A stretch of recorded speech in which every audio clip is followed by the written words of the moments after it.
जोहार झारखंड। मुझे आशा है कि आप लोग सभी कुशल मंगल होंगे और अपने फैमिली का अच्छे से ध्यान रख रहे होंगे।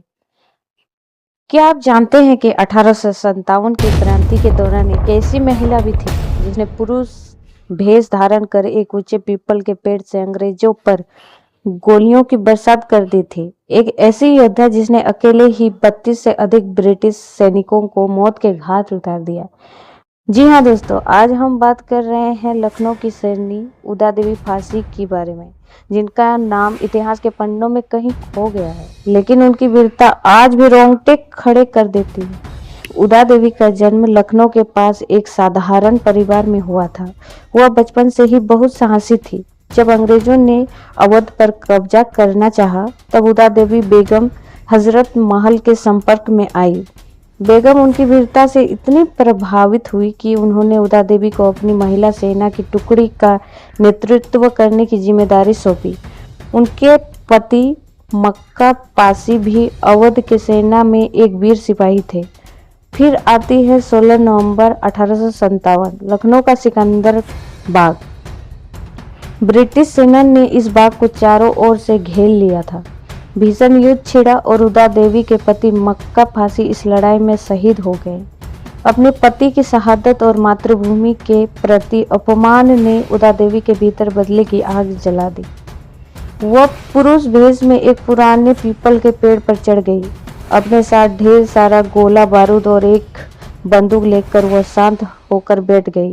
जैसे ही ब्रिटिश सैनिक बाग के अंदर आए, ऊपर से गोलियों की बौछार होने लगी। अंग्रेज समझ ही नहीं पाए कि गोलियां कहां से आ रही है। एक एक करके 32 अंग्रेज सैनिक जमीन पर गिर पड़े। ब्रिटिश कमांडर कॉलिन कैंपबेल हैरान था। उसने जब ध्यान दिया, अच्छे से ध्यान से देखे तो उसे पेड़ के पत्ते के पीछे हलचल दिखी। सैनिकों ने उस पर अंधाधुंध गोलियां चलाई और जब वो योद्धा नीचे गिरा तो अंग्रेजों के होश उड़ गए। वो कोई पुरुष नहीं बल्कि एक महिला थी। कहा जाता है कि कॉलिन कैंपबेल उनकी बहादुरी से इतना प्रभावित हुआ कि उसने अपनी टोपी उतारकर उन्हें सलामी दिया। लेकिन क्या आपको पता है कि उदा देवी फांसी के मन में स्वतंत्रता की ज्वाला धधकने के पीछे कई एक पल नहीं बल्कि घटनाओं का एक अलग ही सिलसिला था। बात करते हैं जून 1857 का। वह मंजर लखनऊ की गलियां गोलियों की गूंज और अपनों की चीखों से भरी हुई थी। चिन्हट के मैदान में भीषण युद्ध छिड़ा था।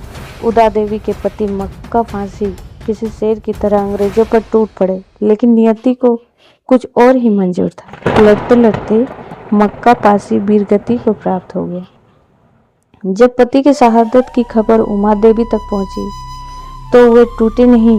कहते हैं उस दिन उनके आंखों में आंसू नहीं बल्कि प्रतिशोध की वह ज्वाला थी जो पूरे ब्रिटिश साम्राज्य को भस्म करने की ताकत रखती थी। उन्होंने अपने पति के खून से सनी मिट्टी को माथे पर लगाया और आसमान की ओर देखकर एक कसम खाती है, जब तक इस मिट्टी का कर्ज नहीं चुका लेती चैन से नहीं बैठूंगी। उन्होंने अपने गहने उतार के फेंके, चूड़ियां तोड़ दी और पुरुषों वाले कपड़े पहनकर बंदूक उठा ली। अब वो सिर्फ एक पत्नी नहीं थी, वो साक्षात चंडी का रूप ले चुकी थी। उनके लिए अब जीवन का एक ही लक्ष्य था, सिकंदर बाग का वो पीपल का पेड़ और सामने खड़ी मौत के सौदागर अंग्रेज सेना। वो चुपचाप अंधेरे से उस ऊंचाई पीपल में चढ़ जाती है। उनके पास 2 पिस्तौलें और काफी मात्रा में बारूद था। उन्होंने खुद को पत्ते के बीच ऐसे छिपा लिया जैसे कि कोई शिकारी अपने शिकार का इंतजार करता है। उन्होंने हर उस अंग्रेज की छाती को निशाना लगाया जिसने उनके सुहाग और उनकी मातृभूमि पर हाथ डाला था। मुझे आशा है दोस्तों आप लोग को ये वीडियो अच्छी लगी है। तो हमारे चैनल में आप सभी का स्वागत है। आज के वीडियो में हम लोग इतिहास तो पढ़ लिए, तो प्लीज़ अगर आपको ये वीडियो अच्छी लगी है तो प्लीज़ सब्सक्राइब करना ना भूलें। Thank you so much for watching.